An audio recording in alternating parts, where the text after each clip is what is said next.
Well, the Nation Union of Goalkeepers owed Maurizio Sarri one. So, while all eyes were on Chelsea's warring keepers, it was Tottenham's blundering number one Hugo Lloris who gave Sarri's Stamford Bridge reign a kiss of life. Pedro scored a brilliant solo strike as Chelsea beat Spurs 2-0 at Stamford Bridge. Kieran Trippier has his head in his hands after he failed to spot Hugo Lloris off his line, and passed into an empty net first. The Spurs skipper was nutmegged and beaten at his near post by Pedro.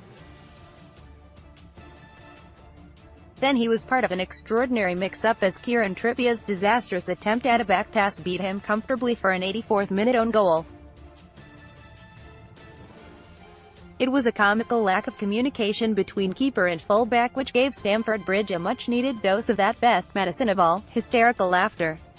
As Chelsea revved up their pursuit of Champions League football, it capped a hellish week for Maurizio Pochettino. The Spurs boss went to Burnley on Saturday in the thick of the title race but now finds himself nervously looking over his shoulder hoping to avoid the lively squabble for places in the top four. Here were two bitter rivals both looking to make amends after shocking weekends, and while Chelsea reacted determinedly to the challenge, Spurs failed to respond to Pochettino's pre-match tongue-lashing. Chelsea had played pretty well in Sunday's Carabao Cup final, of course, losing only on penalties to Manchester City. But Kepa Arrizabalaga's "I shall not be moved" routine had cast a dirty great shadow over all that, leaving Sarri's authority tarnished and tattered. News Group Newspapers Limited. Tottenham skipper Hugo Lloris had a night to forget as he was beaten twice. News Group Newspapers Limited. Harry Kane was lucky to escape a red card after appearing to headbutt Cesar Azpilicueta. News Group Newspapers Limited. The Spurs skipper pushed his head towards the Chelsea captain after they clashed in the first half. Harry Kane and Cesar Azpilicueta scuffle in heated exchange at Stamford Bridge, yet the Italian hit back here by dropping the errant Kepa, finally replacing him with Willy Caballero 3 days after he's originally tried to do so. Chelsea's goalkeeping mutineer had dimmed the limelight on Tottenham's own weekend meltdown, when Pochettino and two of his staff went ballistic at Hollywood ref Mike Dean after defeat at Burnley. That result has surely ended hopes of Spurs winning the league, but there was a cup semi-final defeat to avenge, and a first league double over Chelsea since 1971 was on the cards. Save for a decent spell late in the first half, the visitors rarely threatened to carry it out. Gonzalo Higuain was unlucky early on when his shot hit the post. News Group Newspapers Limited. Willy Caballero made a point-blank save from Christian Eriksen, although it was later flagged for offside. For while it was Chelsea's goalkeeping traumas getting all the pre-match attention, Lloris dropped the first major rick of the night early on. The Frenchman, who is far more susceptible to errors than these days, inexplicably passed straight to Pedro under little pressure. The Spaniard squared for Eden Hazard, who cut back for Higuain, but the Argentine screwed his shot well wide with plenty of time to pick his spot. Higuain had already shot against the inside of the box after just 6 minutes when Spurs failed to clear a Cesar Azpilicueta up and under. The aggro level had been surprisingly low until Trippier went down after Hazard's caught him the face with no apparent intent from the Belgian. Ref Andre Mariner stopped play for the head injury, and when Davinson Sanchez restarted play with a punt towards the Chelsea goal, Kane angered Chelsea players and fans by chasing David Luiz.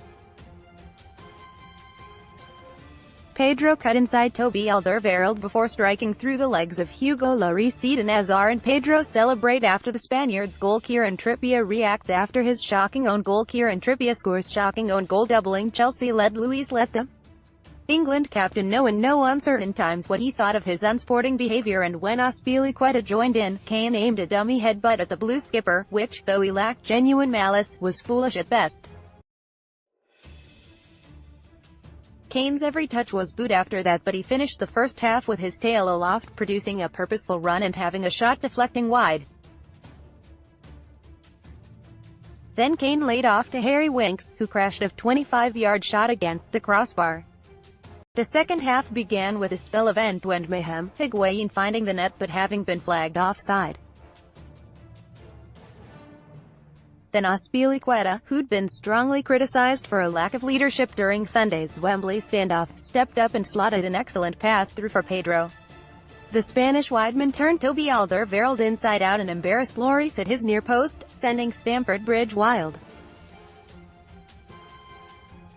News Group Newspapers Limited. Chelsea legend John Terry was at Stamford Bridge. News Group Newspapers Limited. Former Chelsea striker Andriy Shevchenko was also in attendance 9 days earlier, when Chelsea were bundled out of the FA Cup by Manchester United. Here, there was open rebellion on the terraces, with Sarri getting dogs abuse for his substitutions. He mixed it up here by taking off Hazard, who was blowing heavily, and replacing him with Willian, in an alteration to his usual rigid script.